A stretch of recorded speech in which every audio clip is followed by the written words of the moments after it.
புதுவை உலா நேயர்களுக்கு என் அன்பான வணக்கம். நான் உங்கள் கலாவிசு, புதுச்சேரியிலிருந்து. புதுச்சேரியில் ஆர்த்தி என்ற 9 வயது பெண் காமுகர்களால் கசக்கி எறியப்பட்டிருக்கிறாள். தன்னை சுற்றி கொடுமையானவர்கள் வாழ்கிறார்கள் என்பதை அறியாத அந்த சிறுமி 12 மணி வெயிலிலும் துள்ளி திரிந்திருக்கிறாள். அண்ணன், அப்பா என நம்பி பழகியவர்களே தனக்கு யமனாய் மாறுவார்கள் என்பதை அறியாத பேதையாக அவர்கள் அழைத்ததும் உடன் சென்றிருக்கிறார். 7 பேர் என்கிறார்கள், 2 பேர் என்கிறார்கள், போதையில் இருந்தார்கள் என்கிறார்கள். இதையெல்லாம் காரணமாக கூறும் சமூகம் போதையில் இருந்தாலும் தன் வீட்டு குழந்தைகளிடம் அத்துமீறவில்லையே. குழந்தை இறந்ததும் துணி, வேட்டி போன்றவற்றால் கட்டி சாக்குப்பையில் திணித்து கால்வாயில் போட்டு என இத்தனை தெளிவு எப்படி வந்தது? மாட்டிக்கொள்ளக்கூடாது என்ற எண்ணத்தின் வெளிப்பாடுதானே இது. எத்தனை சிறப்புகளுடன் இருந்தது நமது இந்தியா. பாரம்பரிய கலைகள், ஆன்மீகம், அமைதி, அகிம்சை, கூட்டு குடும்பம், கலாச்சார திருவிழாக்கள் என எல்லாமே சிறப்பாகத்தானே. பெண்கள் ஒடுக்கப்பட்டிருந்த காலத்தில் கூட இப்படிப்பட்ட வன்புணர்வுகள் நடக்கவில்லையே. 21ஆம் நூற்றாண்டு என கூறிக்கொள்கிறோம். இப்படிப்பட்ட கொடுமைகள் கட்டவிழ்த்து விடப்பட்டிருப்பதற்கு என்ன காரணம்?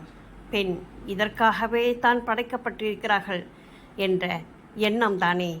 நான் என்னமும் செய்வேன், இடித்தால் கொன்று போடுவேன், காதலிக்கவில்லை என்றால் முகத்தில் ஆசிட் ஊற்றுவேன், முகத்தில் அரிவாளை கொண்டு வெற்றுவேன். பட்ட பகலில் ரயில்வே நிலையத்தில் எல்லோரும் பார்க்க துடிதுடிக்க ஒரு பெண் வெட்டி கொலை செய்யப்பட்டாலே. எத்தனை நிர்பயாக்கள் இன்னும் இந்த கொடுமையில் மண்ணிற்குள் புதைந்து போகிறார்கள்.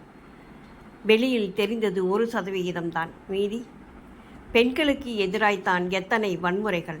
சமூகத்தின் மட்டுமல்ல, குடும்பத்திலும் கூட அவளுக்கு எதிரான வன்முறைகள் நடந்து கொண்டுதானே இருக்கின்றன.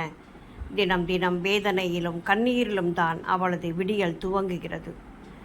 இரவும் அப்படியே தான் கரைகிறது.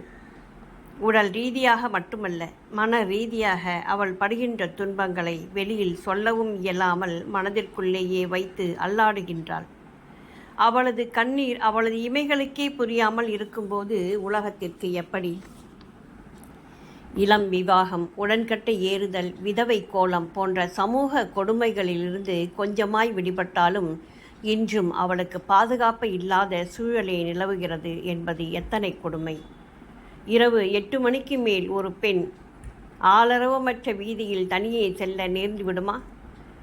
சம்பந்தமே இல்லாமல் ஒரு பெண்ணை பார்த்தவுடன் தொட வேண்டும் என்ற எண்ணம் எப்படி ஏற்படுகின்றது? அவள் மீதான வன்முறைகளை கட்டவிழ்த்து விட எப்படி முடிகிறது?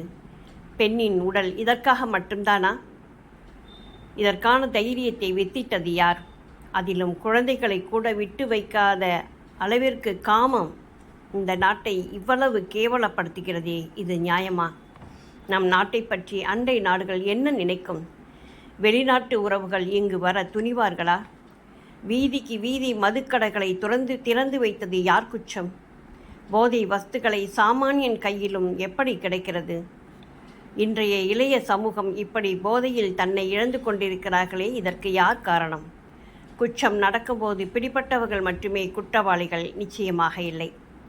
அதற்கான வாய்ப்புகளை ஏற்படுத்த செய்த இந்த ஒட்டுமொத்த சமூகம்தானே அதற்கு காரணம். சட்ட புத்தகங்களை நமது சட்ட பைகளுக்குள் திணித்து கொண்டு குற்றவாளிகளுக்காக வாதாடும் காவல்துறையும் சட்டம் துறையத்தானே இதற்கான முழு பொறுப்பை ஏற்க வேண்டும்.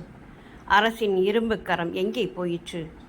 நமது நாட்டில் வாழும் பெண் இனத்திற்கு பாதுகாப்பு தர முடியாதவர்கள் இதற்கு என்ன பதிலை தந்துவிடப் போகிறார்கள்? சமூகமே, பெண் குழந்தைகளுக்கு குட் டச் பேட் டச் சொல்லிக் கொடுப்பதை விட்டுவிட்டு எவ்வழி நல்லவர் ஆடவர் அவ்வழி நல்லை வாழிய நிலனே என்ற ஔவையின் சொல்லை ஆண் குழந்தைகளின் மனதிற்குள் ஆழமாய் பதிய செய்யுங்கள். அப்போதுதான் மார்ச் 8ற்கான அர்த்தம் உண்மையாய் தொடங்கும். நன்றி, வணக்கம்.